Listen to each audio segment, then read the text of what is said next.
Hello, everybody, and thank you for joining this wonderful, awesome session today. I am joined by some amazing panelists, some VP of sales from RevOps to operations, sales processes, etc. Today, the topic that we are really going to discuss is resilience in sales strategies. It is paramount important in today's downtown market. How do you actually run through these challenges in economic conditions, recession, economic downturn, and sales teams always face unique obstacles and increased pressure to increase dollars or even for that matter, retain revenue. So we're going to see new challenges like new sales leads will start to slow, win rates will narrow, deals will take longer to close, customers will start to churn. It can be scary. But guess what? I have amazing panelists join me to go through. Actually, there is something positive that comes out of this. How do you actually, revise your plans, be ready with some best practices so that you're actually taking advantage of this market? How do you change the downturn to positive turn? Those are things that we're going to talk about today. As a quick introduction, my name is Silas. I am the VP of Key Accounts at Druva. A little background on Druva. We're a 12-year-old organization which focuses on data security and cyber resilience. Guess what? We're talking about sales resilience today. So it's going to tie in somewhere the term resilience. It's about how we bounce back, how we actually are resilient to things. That's a quick version of what Druva does around ransomware recovery and cyber recovery, etc. But I'm going to go ahead and pass it over to my amazing panelists who are joining in. Jason, if you could kick us off and introduce yourself and pass it to the next panelist, that would be fantastic. Sure, everybody. Jason Fishkind, really happy to be here. RVP for the East for People AI. I've been with the company for 18 months. For those not aware, People AI is in the revenue intelligence space. We're focused on working with large enterprises where we enable them to use the latest in Gen AI to drive next best action and ultimately the metric of sales productivity for the field. Excited to be here. Thanks, Silas, for moderating. Colin, over to you, sir. Thanks, Jason. Thanks, Silas. Colin Spector, VP of Sales for Orem. Been the head of sales at Orem for over 4 years now. And Orem is an AI live conversation platform. It's the smartest way for salespeople to use the phone today. So if your team's getting back on the phones, hitting outbound, Orem's your place to go. Really excited to be here on the panel with all of you and look forward to the discussion today. I'll pass the mic here. Next, we got Sean. Thank you, Colin. So Sean Seiler, and I'm a VP of Revenue and Operations for Aviso. And Aviso is a revenue operations and intelligence platform disciplined in forecasting, relationship intelligence, conversation intelligence, collaboration. And more recently, we have built some really interesting things around chief of staff, personal assistance through Gen AI. We call it MIKI, Machine Intelligent Knowledge Interface. And we're really excited about the topic today. Resilience is something that a lot of people are talking about. And coming through, a bunch of different recent events in past months, Dreamforce, Gartner Sales Summit, and Chief Sales Officer Summit, and a few others. A lot of buzz happening around this right now. So really excited to be here. Let's pass the mic. Who else is in here? We're looking for Stuart. Yeah, thank you, Sean. Yes, Stu Barnes from Vimeo, the video experience platform. Been here as the VP of Sales for about 6 years. So yeah, hopefully you have learned a thing or two about resilience, given that obviously for a video streaming platform, the pandemic was, it was a very, very good time for us in terms of business. And it's been interesting to navigate the sort of post-pandemic time and still trying to deliver revenue growth whilst the sort of organic demand has been evolving in the other direction for video streaming. So hopefully a few tips and tricks to share from what we've seen in the last couple of years. Thank you for having me. Awesome. Thank you. And again, welcome back to all the panelists, and thank you for all the folks who are listening to us. I'm going to start it all over again as a summary to lead into the first question. I'm going to go in circles and pick their perspectives. Like I said, the statements that I made: new sales leads will start to slow, win rates will narrow, deals would take longer to close. We've seen this multiple times. Folks here in this room maybe new, not the panelists, people are listening in, maybe new to the sales world, but there are a lot of us who have been here for a long time who have actually seen these downturns actually happen. And Harvard actually has released a good case study about customer loyalty that actually matters when it comes to recession and downturn, and the impacts that's there. The statement is pretty much from there. So to that was published in 2009. Things have actually changed where we have a economic downturn, and people still partially working from home, partially in the office, 100% remote, pick it all, and AI coming in. So with that, how do we ensure that our sales teams are motivated? How do our customers are motivated? Well, the first question, Colin, I'm going to have you respond to this. What do you think are some of the best practices which are crucial for resilience and sales strategies? Yeah, no, Silas, I appreciate the question. And, at Orem, we're really getting back to some of the fundamentals, right? The fundamentals, the blocking and tackling of sales and client relationships, and having live conversations with our customers, right? And so we have an initiative. It's called the Call Between the Calls, and this is for our customers specifically. We do this on the sales side already, but for our customers, you've got your MBRs, your QBRs, right? Your monthly business reviews, your quarterly business reviews. You got your conversations leading up to the renewals, but actually calling your customers and the stakeholders that are involved with your platform, and just catching them off the cuff as if you were cold calling, prospecting into them.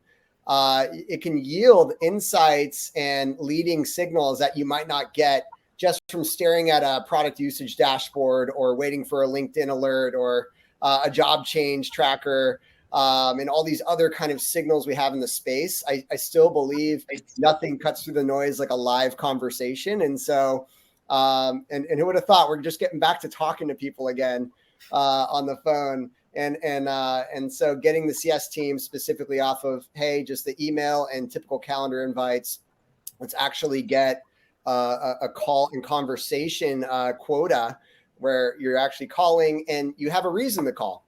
Specifically, we give folks multiple reasons. We're always coming out with new features. We're always seeing an insight about their usage in the product. And so they can pick from any one of the topics in the script of why they're reaching out to them specifically. Hey, I know we have our QBR coming up, but I noticed your usage for these four key users, these power users, has dropped over the last couple of weeks. Curious if you've seen any changes in your team, right? You could start to get ahead of it, actually pick up the phone and call the customer. So that's what we're doing on the client side. And on the sales side, more enablement, more blocking and tackling, more discovery training, call coaching. None of that has gone away. It's just doubling down on that. Awesome. Sean, would you want to add something more to what Colin mentioned? When I think about resilience, in sales strategies, I think about having a desired end state in mind. Making sure that AI is all the buzz right now. And there's a lot of different pitches for how AI is being used across sales strategies. And in some cases, your customer intent is to do as much research before they need to engage with a live person, right? And I think AI can support that in a large way. For a salesperson, I think AI can also support them, in a large way. So when you think about the usage of AI, a lot of pre-call research, a lot of information can be found around discovery just using AI to surface information publicly.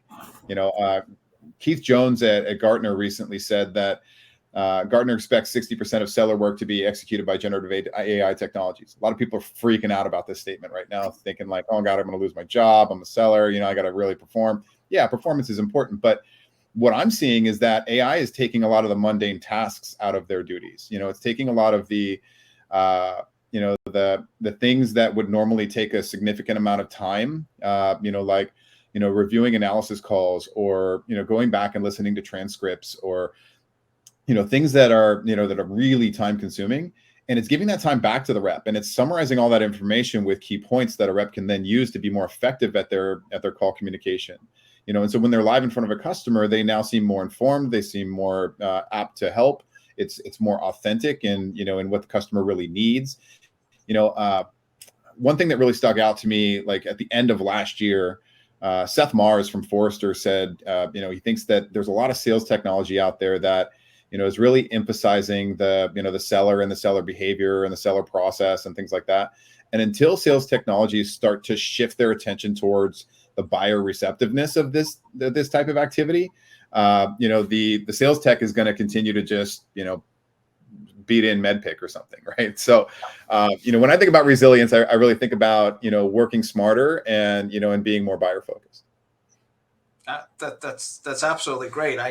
I cannot wait to summarize some of the things you guys mentioned. I've been taking copious notes, but I'm sure there's so much more. Stuart, can I ask you to add on to these things as well?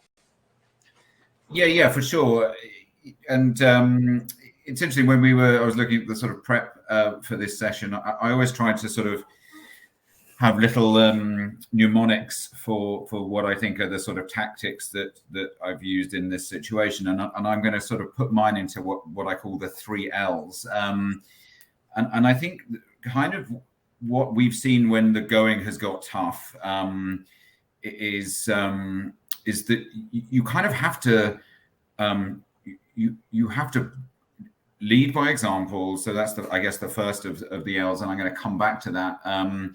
But how do you do that? And I think you have to do that by showing your teams that you're going to deliver tactics that will work. And I think sort of the year after the pandemic, when video consumption was flattening, we were just trying all sorts of things. We were going from one thing to the next, and I think there was just a fatigue of like almost campaign fatigue, if you will. And so now I think my second L is that you can't just, it's not fair on the sales org to just make them the guinea pigs for just trying stuff. And so I would say the second L is like little tests. And so we will quite often now take maybe one rep who has a sort of seems to be getting a bit of traction in a certain area, and we'll really sort of, little test that, if you will. And then if we've got enough evidence that this is a thing, then we'll kind of run with it for the whole org. And at that point, I think the third L kind of comes out, which is, it's really simple, but lists. It's not, again, I don't think it's really fair on sales teams to just say, hey, this seems to be a thing that through this little test we've uncovered. Now just go and research LinkedIn and, find names and go figure it out. I think we actually have to take responsibility as leaders and come up with actual lists, and everything that goes with that, sequences and role plays with objection handling and all that good stuff. But I think and when we go with the list, you can say, look, this has been proven in this little test, so there is every likelihood you will be successful. Now let's go for it. And I think the final thing I'm going to come back to is the first L is you got to lead by example.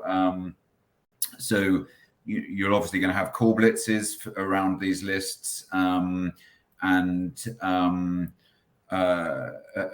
it's not enough just to expect the reps to do that. As leaders, we have to get involved in the call blitz. So you probably have to get different lists with kind of C-level folks that you need to get to lead by example. And so that's the other thing is I don't think as leaders we can expect our teams to do anything that we wouldn't want to do ourselves.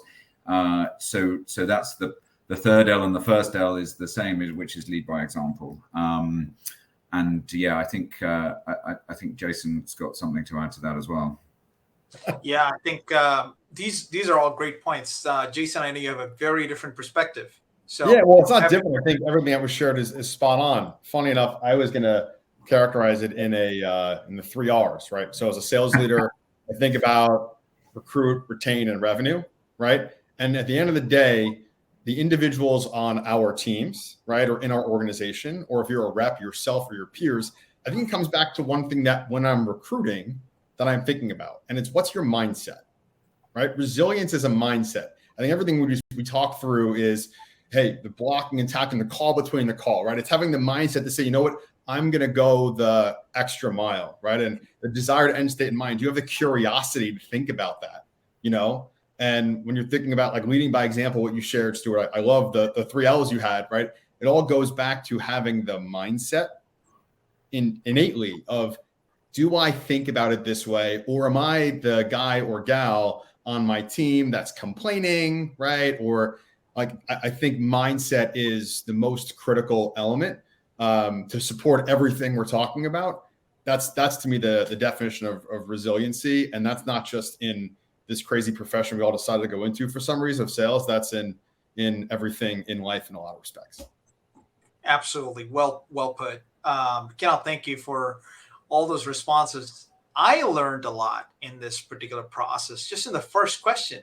I don't know what's going to happen in the next few questions that's coming your way, but if I have to summarize, right, if I take what Colin mentioned, you're doing value-based conversations to customers, you're researching, you're just not saying hello and thinking that something's going to come out of it, or certain standard QBRs or whatever that you go, which is cookie cutter. You're actually researching, adding value to an organization each particular time.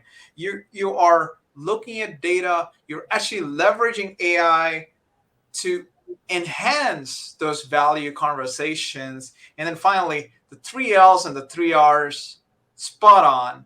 If anybody can take that home as a sales leader, this is very important. And for those people who want to grow in their careers, I think these are very simple things to keep in mind. Absolutely.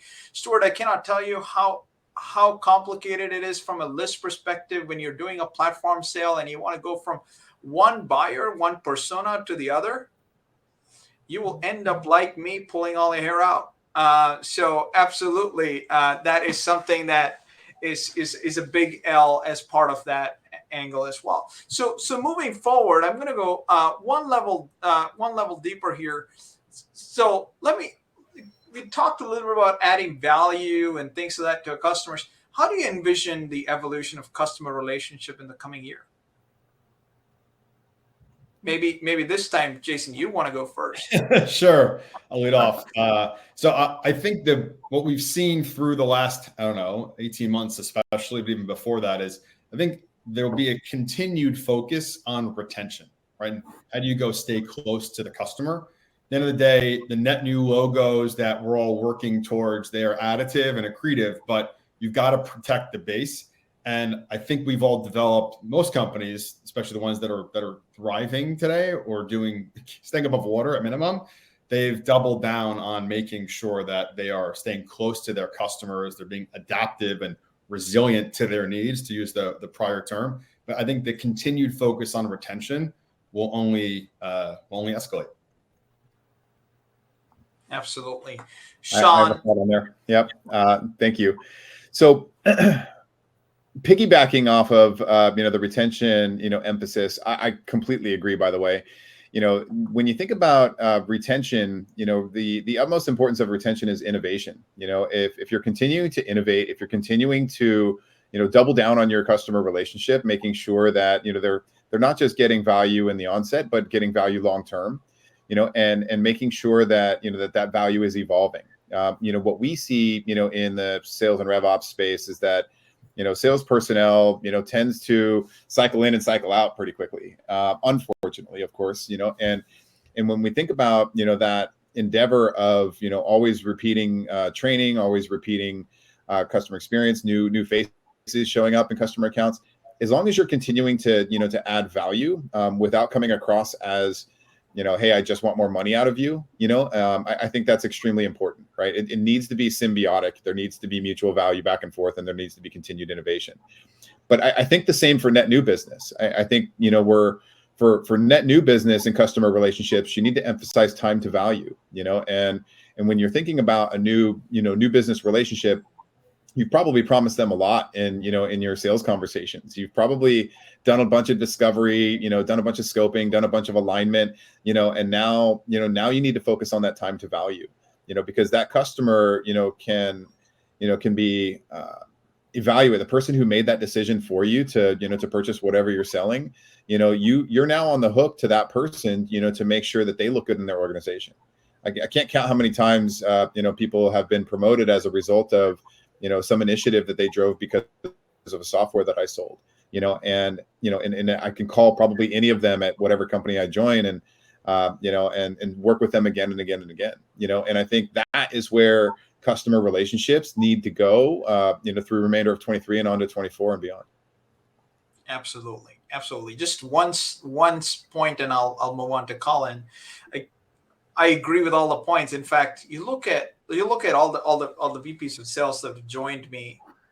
What they're doing is transforming business, right? It's a big piece, and the person who's buying this has to see the value, because it's absolutely transforming the organization, the business, the process, everything in there. It is well put, all of you guys, on how this is so big when it comes to retaining both your customers and as well as employees. And if the next person wants to quickly touch on both employee retainment and customer retainment, that might be an interesting point to look at as well.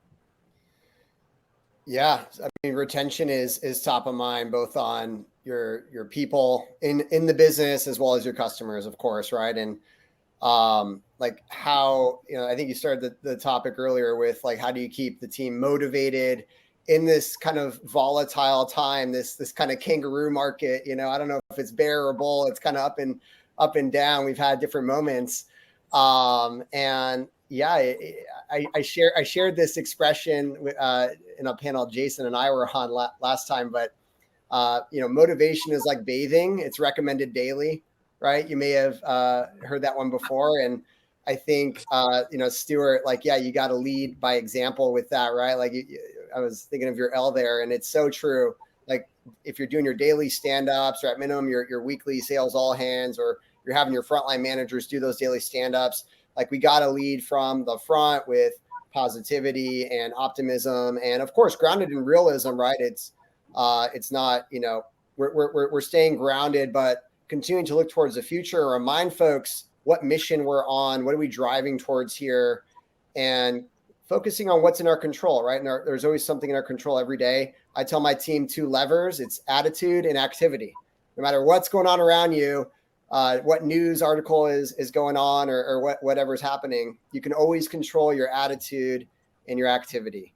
And so when you're coming into your customer calls, whether it's on the new business side or when we're doing the call between the calls, folks remember that energy and that experience, right? If we remember the basics here, sales is a transference of feeling and emotion, right? I think it's like a Zig Ziglar expression, but it's so true.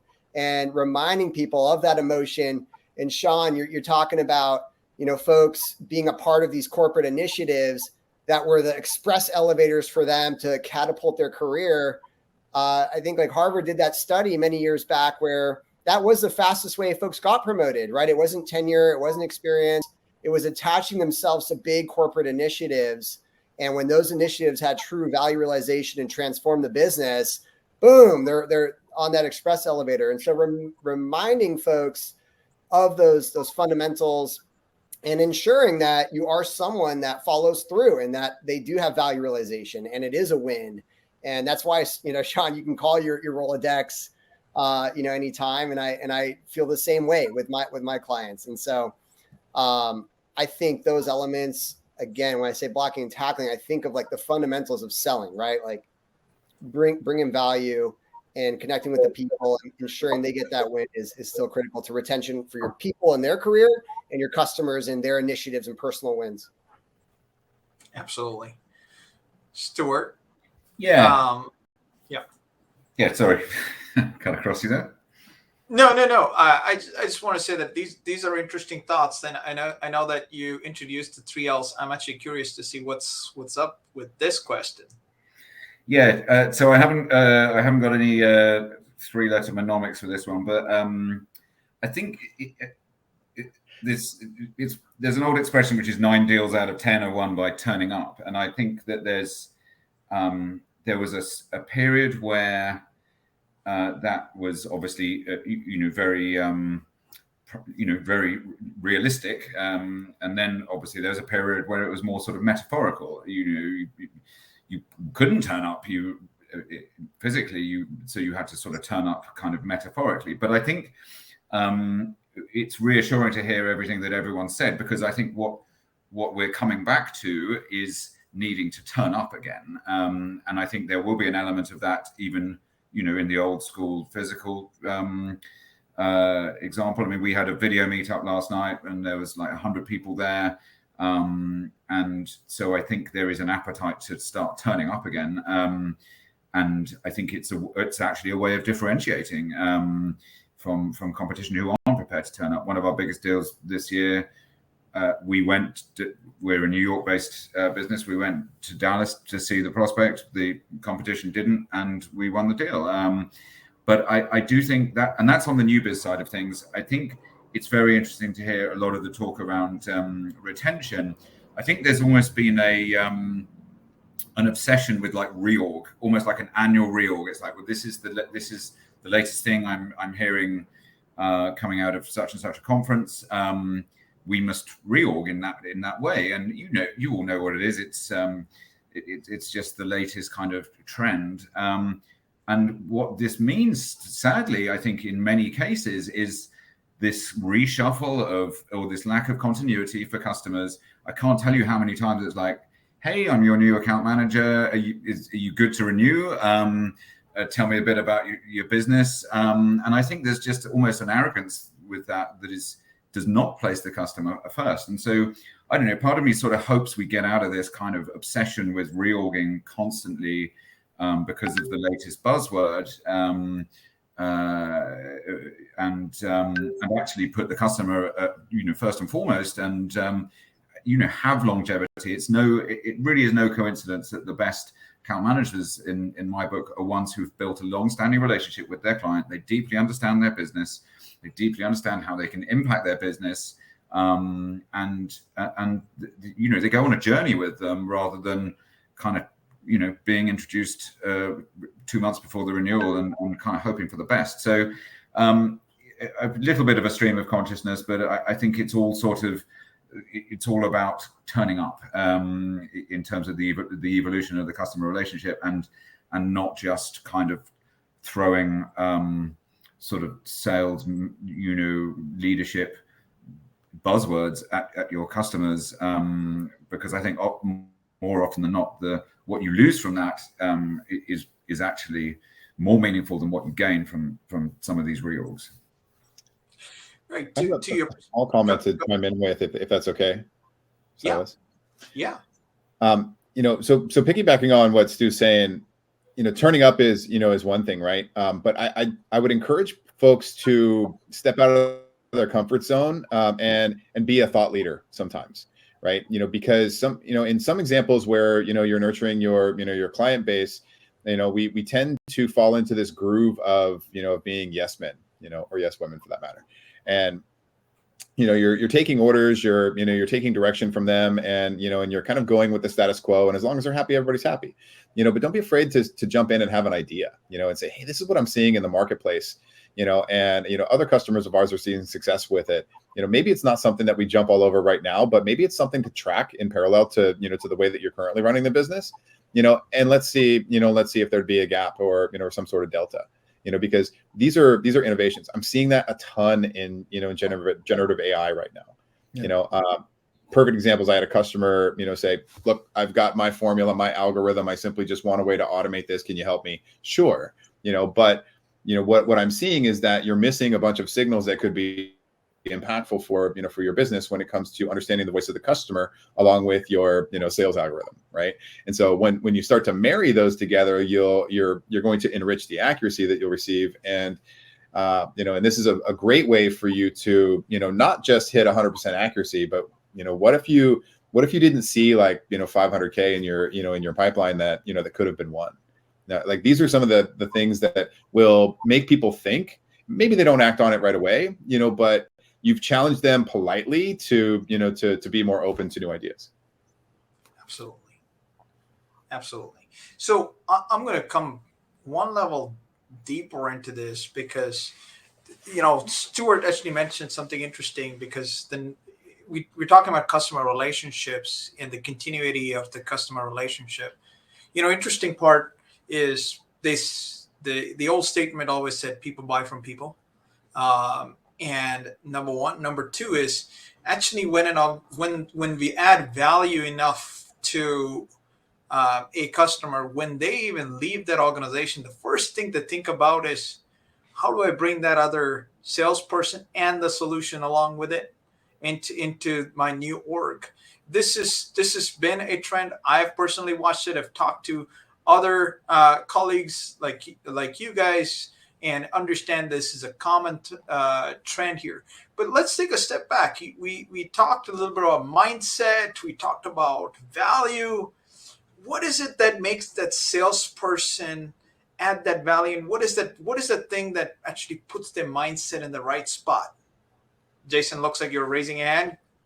Yeah, I mean, what you shared just now about, I immediately go to no champion, no deal. Like I think that's the underpinning. I think the example you shared before is someone shared. You said you flew to Dallas, right? And you went and you're the champion. You had a champion. Corey said, "Hey, come on in," right? Or you pushed that person and you tested that champion.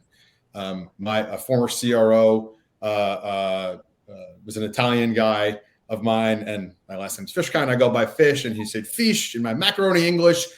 We'd be on the executive forecast call, and the first question he'd always ask, talking about whatever deal it was, you got a champion?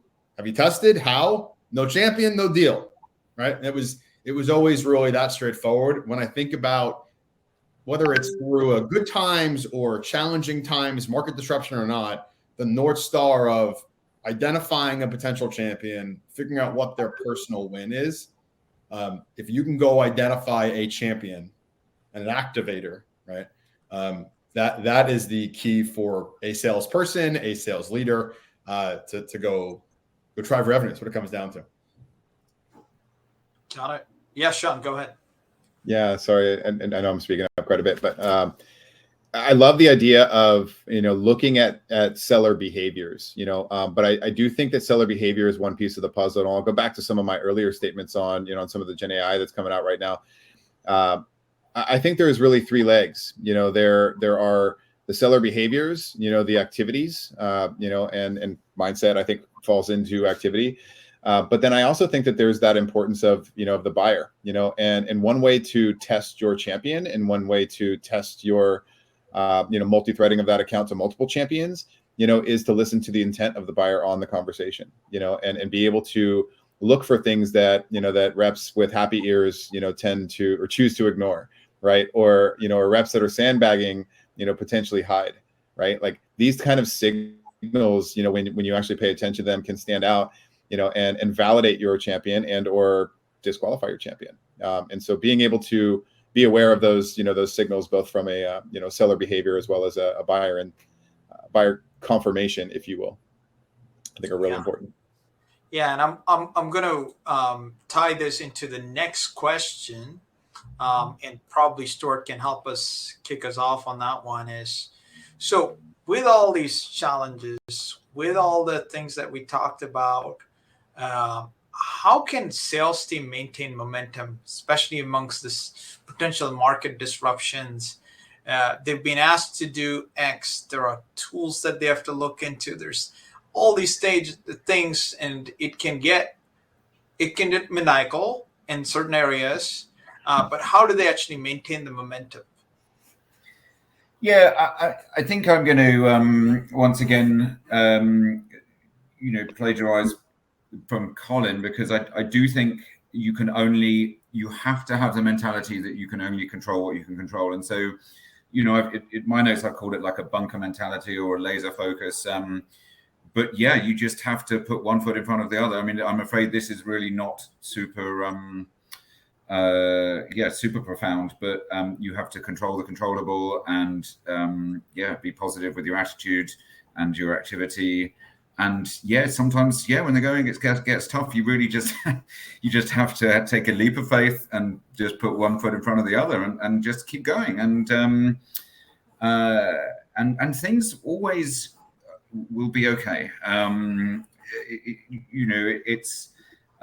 It turns around in the end. It's if you okay, I will use there was a great expression from a golfer from way back in the day, Gary Player, who came over from South Africa, and he had like nothing, and I think his first tournament, and he had a tie as a belt and stuff, and his first tournament, he chipped in from the bunker and went straight in a playoff, and he won the tournament. And the commentator just said, "Oh, Gary, that was a bit lucky, wasn't it, chipping in to win the tournament?" And he was like, "Yeah, it's funny.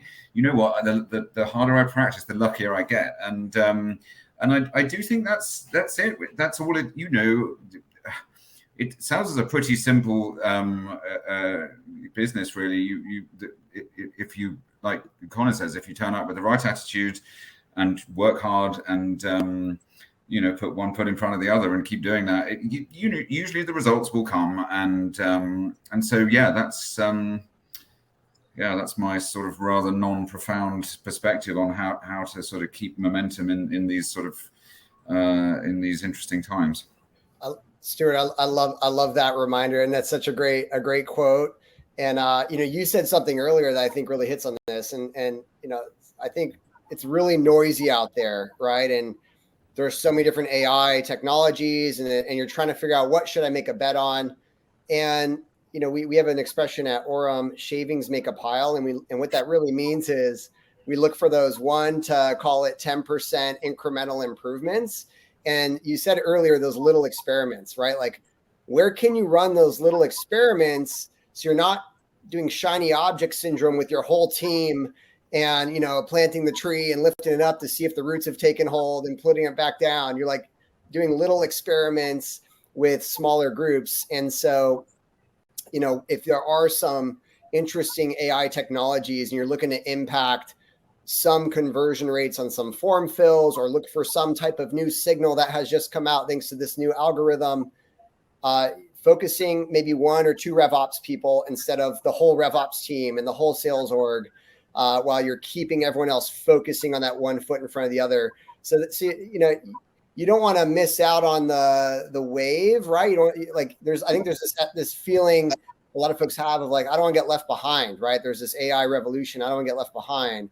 And so I think sticking to that part of those 3 L's you shared before, little experiments, will keep the sanity as the rest of the team is still marching, 1 foot in front of the other, and you have that confidence to scale things out. Awesome. Sean, Jason? Sure. What keeps momentum? We've heard some 3 L's, we've heard some 3 R's. I'm gonna give you 3 C's. So, first of all, be curious, right? I think that you should be selfish with your time and curious, is this actually, going to lead to value, right?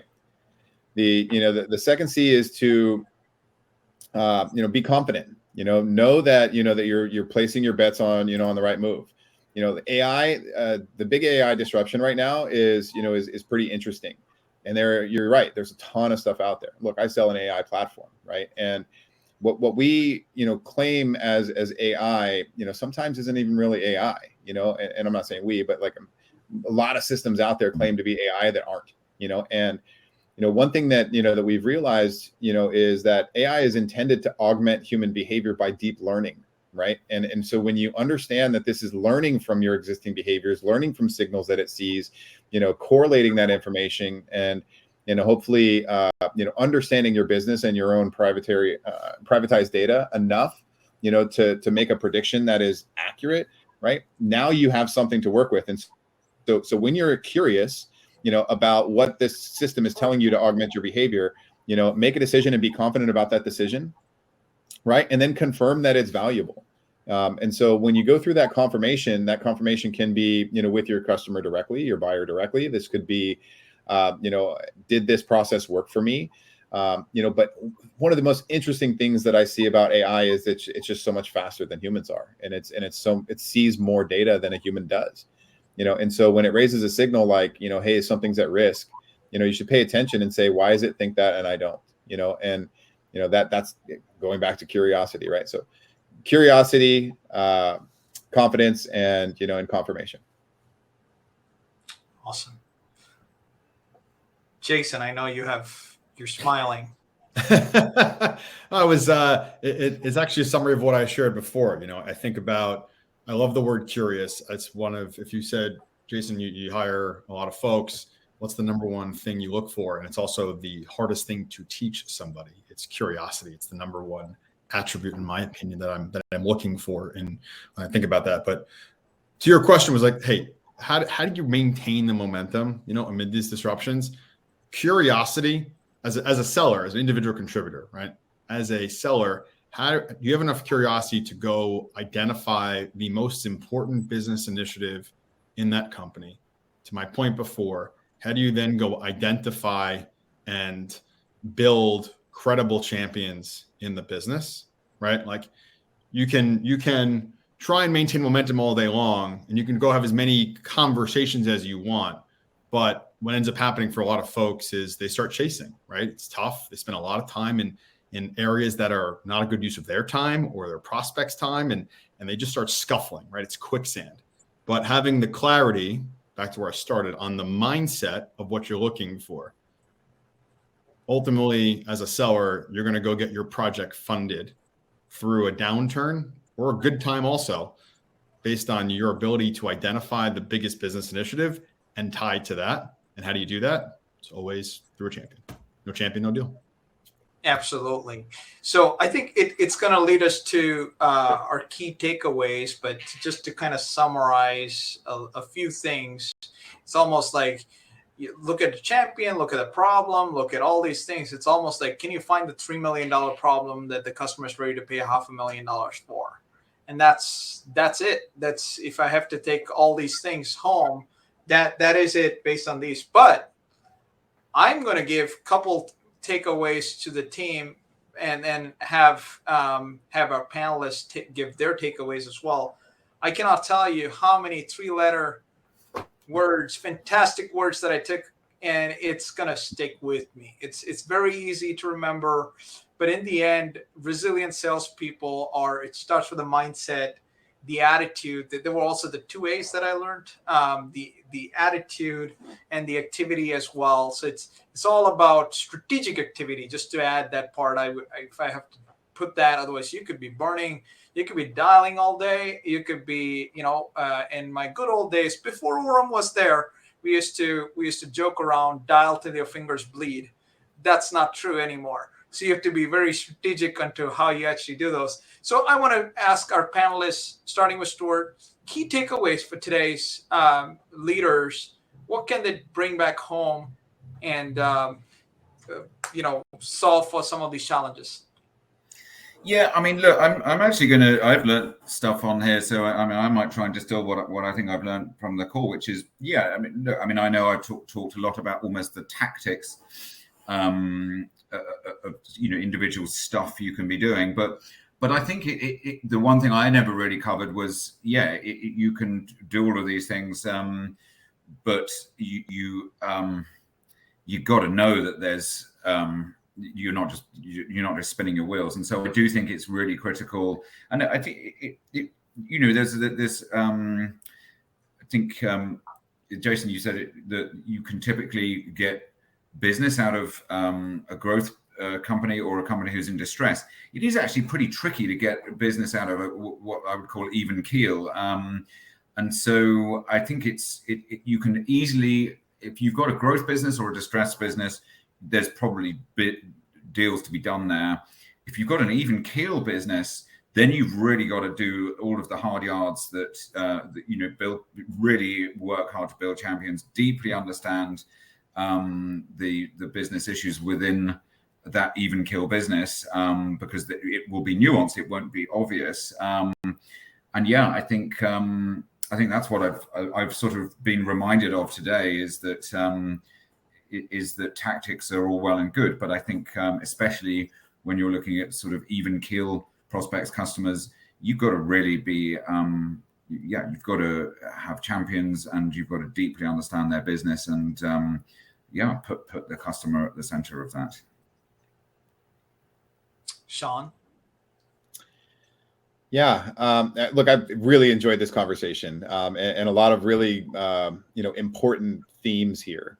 And I'll share some takeaways from this, in the sense that like, I think we've simply confirmed that the voice of the customer is extremely important. And the curiosity that leads you to align with that customer initiative is what makes somebody resilient, right? It's the initiative, that that activity and that attitude, and and that authenticity, that that you bond with somebody, and and make a good business partnership that's that's mutually beneficial for both.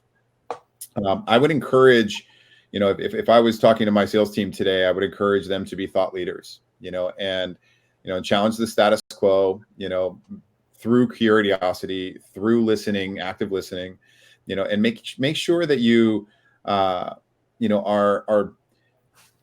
becoming aware of your surroundings. We're in a very trying time right now, and with a lot of noise coming from AI, a lot of budgets tightening, sales cycles lengthening, those types of things. Be very aware of your surroundings, and be very sympathetic to the people that you're talking to as well, because they themselves have those types of issues, right? And so the more thought leading, and the more centered around that buyer intent, and listening to that voice of the customer, and listening to some of the signals that you might get from various AI resources, try and reduce that down to to taking one foot and putting it in front of the other, like Stu said.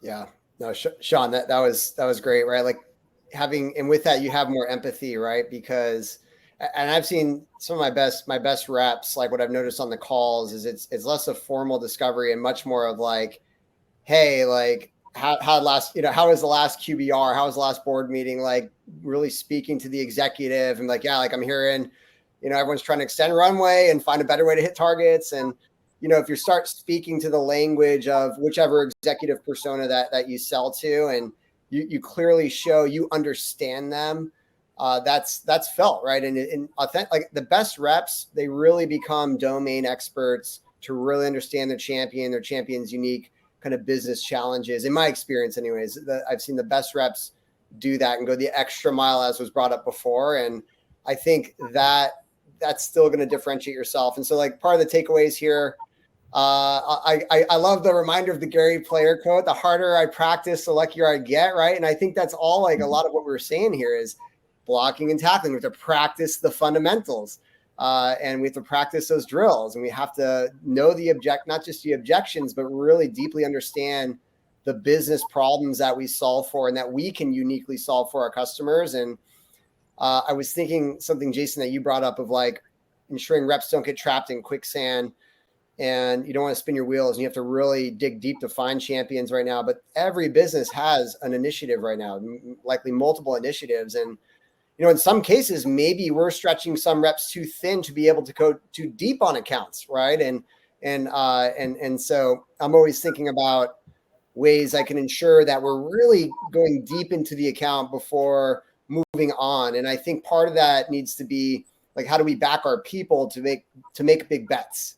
Like, okay, we're going to back you. We want you to summit the mountain. We don't know for sure if you're going to be able to hit the peak, but we're going to back you. And if you're taking the right actions to get there for the business, and we're willing to make this bet together, we want to support that journey. So just how I'm reflecting here on what we've shared.